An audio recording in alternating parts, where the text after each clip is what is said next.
Seiring dengan perkembangan teknologi dan minat masyarakat yang semakin besar dalam bidang industri kecantikan rambut dan makeup, kami meluncurkan program belajar dengan sistem hybrid, yaitu suatu program di mana peserta mendapatkan pengajaran dengan metode Rudi Hadiswarno secara online dan dapat melakukan praktek bersama mitra kami yang sudah tim hybrid ini dapat memudahkan para peserta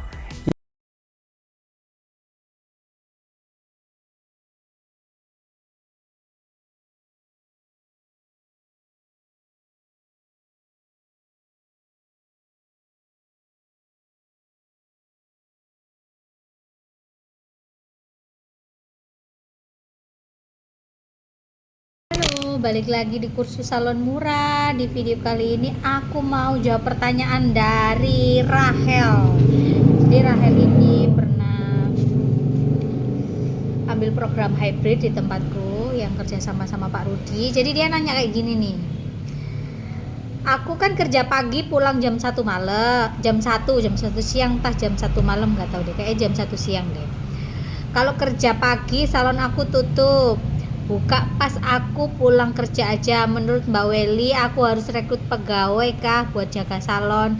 Aku agak bingung soalnya kan pendapatan salon belum seberapa Mbak. Jadi kalau rekrut pegawai nanti bayarnya kayak gimana?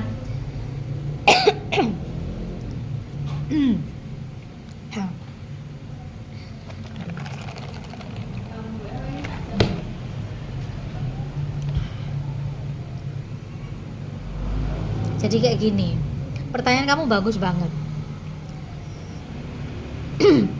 Berarti Rahel ini kan riwayatnya memang sudah bekerja di luar sebelum dia memiliki usaha salon, ya. Tapi yang Rahel harus ketahui, namanya kita sudah terjun di dunia usaha itu harus totalitasnya harus melebihi kita bekerja sama orang, ya. Meskipun kalau kita kerja sama orang juga kita dituntut untuk total juga. Jadi Rahel, saranku harus rekrut karyawan. Paling tidak Rahel harus punya capster. Kalau Rahel di usaha salon kamu itu sebagai stylistnya, ya, dan kamu merasa aku ini harus jadi kepalanya nih, dalam arti harus jadi stylistnya nih, berarti Rahel harus ngerekrut itu hanya capster aja. Kenapa harus capster aja? Karena Rahel kan kerjanya itu setengah hari anggapannya, ya. Jadi masih bisa lah waktu setengah hari ini dipegang sama pegawai, dalam arti capster. Tapi harus dibekali benar-benar dengan ilmu yang mumpuni, yang cara kerjanya sesuai dengan cara kerja Rahel. Jangan sampai mengikuti cara kerja dia, dalam arti pegawai Rahel. Kenapa? Karena SOP yang menentukan adalah kamu sendiri sebagai pemilik usaha salon. Terus lagi, paling tidak capsternya harus menguasai, ya, cuci rambut itu kan sudah pasti harus menguasai, krimbat harus menguasai. Terus lagi yang ringan-ringan itu seperti apa, facial basic harus menguasai. Kalau di tempatnya Rahel ini ada facialnya. Terus lagi paling tidak juga harus menguasai styling, dalam arti contoh catok styling, catok lurus, curly itu harus menguasai dulu. Bagusnya lagi kalau Rahel ajarin atau dia sudah bisa smoothing, ya, ini penting. Kenapa? Ketika Rahel ada sekalipun ngerjain smoothing, kalau ada yang ngebantuin Rahel, itu kemungkinan besar omsetnya kamu akan jauh lebih meningkat karena Rahel punya pegawai. Jadi lebih cepat selesai, lebih cepat lagi nerima customer yang lain. Jadi pendapatannya itu sudah pasti bertambah. Terus lagi kayak eyelash gitu, kalau Rahel posisinya lagi kerja masih ada yang ngebantuin. Kalau misalkan Rahel ini masih ragu, Rahel bikin sistem, dalam arti kalau misalkan yang ngerjain pegawai, contohnya misalkan ini dia bisa potong rambut, harganya harus di bawah harganya Rahel. Contoh misalkan Rahel untuk potong rambut sama Rahel 25.000 nih misalkan, berarti kalau sama pegawai 20.000, relatif lebih murah. Karena apa? dipegang sama stylist sama capster ini pasti hasilnya berbeda. Dan jangan selalu mematok harga terlalu tinggi, karena yang mengerjakan pegawai. Beda lagi saat saat kejadian atau saat customer datang, itu Rahel ada, itu beda cerita. Terus lagi apa, udah 1 jam ya, sampo conditioner ya. Terus lagi misalkan kalau Rahel masih takut-takut nih, nanti gimana aku bayarnya, terus lagi kan salon masih pendapatan belum pasti, hilangin pikiran seperti itu Rahel. Namanya kita sudah usaha, terus kita ngerekrut orang, sudah pasti ada rezekinya sendiri. Jangan pernah Rahel takut untuk rugi ataupun nombokin ya, jangan pernah takut di situ, karena semua udah ada takarannya. Hari ini rezekinya mungkin rezekinya Rahel, besoknya rezekinya pegawainya Rahel, jadi sudah pasti ketutup ya Rahel. Terus lagi yang paling penting lagi, kalau untuk berapa salary yang kita kasih untuk pegawai kita, tergantung Rahel ini tinggal di mana. Kalau aku bilang patokan di Surabaya, maksudnya Jawa Timur, ini berbeda dengan tempatnya Rahel. Karena kalau Rahel kan ada di Sorong. Kalau di Sorong otomatis mungkin ya gajinya juga lebih besar. Tapi banyak banget anak didik aku yang dari Sorong itu mereka sistemnya sistem komisi Rahel. Nah, kalau sistem komisi ini sebenarnya jauh lebih enak. Rahel tetap memberikan gaji pokok, tapi gaji pokoknya itu tidak terlalu besar. Dan usahakan Rahel kasih makan. Karena orang itu rata-rata, apalagi pegawai ya, penting itu kenyangin dulu perutnya.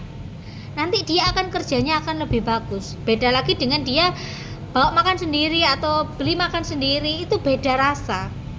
Terkadang mereka beli harganya pun terlalu mahal, jadi mikir-mikir untuk makan, nahan-nahan lapar, anggapannya hanya sekedar minum aja, nanti hasil kerjanya juga nggak maksimal.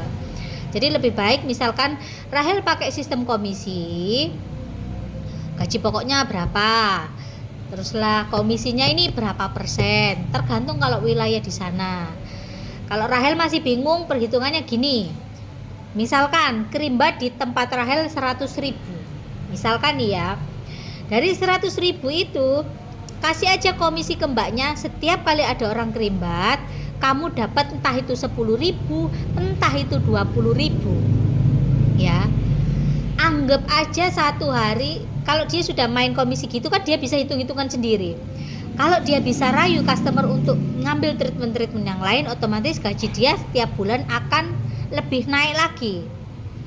Anggap aja misalkan kalau di Sorong ini gaji capster 1,5 misalkan ya, Rahel kasih gaji pokok misalkan 300.000, sisanya main komisi, terus Rahel kasih makan 1 kali, dan jam kerja yang pasti. Dan jangan ditambah-tambahi pekerjaannya, karena rata-rata pemilik salon ya, ini tidak semua ya, kebanyakan ngawurnya ini yang dikerjakan capster itu tidak semestinya pekerjaannya ya, disuruh nyapu rumahnya, jaga anaknya, terus lagi apalah, itu nggak boleh. Kalau capster ya wis capster aja, kalian istilah kasarnya itu bersih-bersihnya ya hanya sekedar di salon ya, jangan kamu suruh jagain anak. Kebanyakan itu rata-rata yang aku temuin begitu ya, disuruh di salon terus bantuin anaknya, maksudnya jagain anaknya, ada yang kayak gitu, dan itu enggak boleh. Pekerjaan yang sesuai dengan capster ya, supaya apa? Supaya pegawai kamu ini betah, nggak sampai gonta-ganti pegawai terus. Dan juga misalkan kalau hanya sekedar nyuruh sesekali untuk kepentingan, dalam arti kepentingan keluarga kamu, itu nggak ada masalah. Tapi kalau untuk kepentingan bersama, dalam arti misalkan beli makan untuk kamu, aku, itu beda cerita ya. Meskipun kamu suruh setiap hari juga nggak ada masalah, karena dinikmati berdua. Tapi kalau kamu nyuruhnya ini dalam arti anu dong, antar jemput anakku 1 kali 2 kali enggak apa-apa, tapi setiap hari ya jangan, karena dia bukan buren ya, lebih ke pekerjaan sebagai seorang capster. Ini terkadang tidak disadari sama pelaku usaha salon. Makanya kenapa kebanyakan capster di salon itu jarang ada yang betah. Terus lagi, usahakan membuat SOP sing sewajarnya. Misalkan nih, buka jamnya itu harus teratur. Dari jam berapa ke jam berapa. Supaya pegawai kamu ini juga ngerti jam kerjanya pasti. Jangan nanti datang seenaknya sendiri. Karena yang ku dengar cerita dari anak didikku, kadang dapat pegawai yang jam kerjanya itu sak karepe dhewe, seenaknya aja mau datang. Nggak bisa seperti itu. Kita ikut orang itu harus ikut SOP orang yang bayar kita. Jangan sampai kita bikin SOP sendiri. Ya, harus diperhatikan itu Rahel. Jangan pernah takut untuk nggak bisa gaji pegawai. Semua ada takarannya, semua ada rezekinya. Aku yakin Rahel pun pasti bisa lah. Kalau misalkan aduh gimana tapi aku masih ragu-ragu nih Kak, ini itu. Gampangannya, dalam satu hari misalkan kamu ada pendapatan 200.000 misalkan, sisihkan 50.000 ini untuk jaganya bayar pegawaimu di awal bulan setiap hari. Kalau kita kumpulin setiap hari itu enggak berasa, yang penting kita enggak boros gitu aja. Gampangannya itu seperti itu. Namanya kita punya usaha itu enggak bisa kalau kita itu enggak buka setiap hari. Kalau kita bukanya ini enggak tentu, orang yang seharusnya mau datang ke salon kamu kembali, datang lagi kok nggak buka lagi, datang lagi nggak buka lagi, akhirnya males, akhirnya mau datang ke tempat kamu itu sudah ogah-ogahan. Alah pasti tutup, udah cari salon yang lain yang lebih pasti jam bukanya setiap harinya. Karena keadaan ekonomi setiap orang ini beda-beda, nggak setiap hari orang ini punya uang. Siapa tahu saat itu dia ada keinginan untuk warnai rambut misalkan, tapi salonnya Rahel tutup. Kayak mana coba kalau Rahel nggak punya pegawai? Akhirnya rezeki yang harusnya masuk itu jadi kebuang. Jadi matematika kita juga harus diperhitungkan ya, bukan hanya sekedar matematika menghitung uang, tapi matematika manajemen kita itu juga harus pinter ya. Karena Rahel sudah keluar banyak uang untuk belajar, apalagi Rahel belajarnya ke Pulau Jawa kan sudah bisa diprediksi tuh habisnya berapa.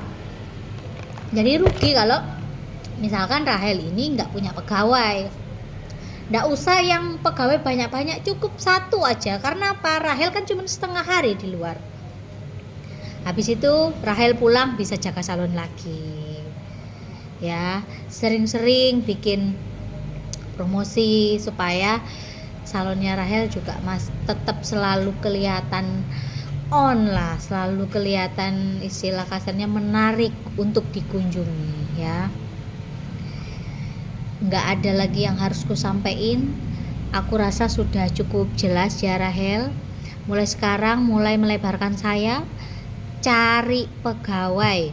Kalau misalkan Rahel tidak dapat yang berpengalaman di salon, nggak apa-apa yang tidak berpengalaman. Yang penting Rahel training dulu sesuai dengan cara kerjanya kamu ya. Itu aja yang mau aku bagi sama Rahel. Sukses terus Rahel. Kalau kalian pengen sharing-sharing, mau tanya-tanya apapun seputar usaha salon, kalian bisa WhatsApp aku di 0822 33668636. Selagi aku bisa jawab, aku jawab. Lebih baik WA aja, jangan telepon-telepon karena terkadang aku ini juga repot. Aku juga ngurusin salon yang aktif, terus ngelesin juga dan lain-lain. Oke, terima kasih. Jangan lupa kalian subscribe.